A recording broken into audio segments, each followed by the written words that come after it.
السلام عليكم. شاهد بالفيديو ماذا فعل وليد مهساس في صلاة التراويح بالقطة التي أتت من خارج المسجد. ولكن قبل أن نبدأ، إذا كنت مسلما وتحب الإسلام اترك لايك للفيديو.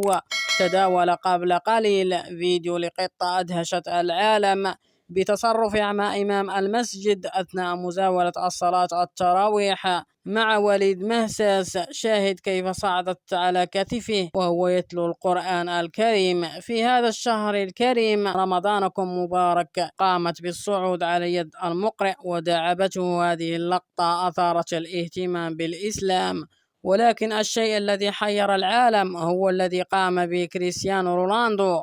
اندهش بما فعلته القطة مع المصلي، فقال: يا ليتني كنت مسلما. إذا كنت تحب الإسلام فاضغط على زر الاشتراك.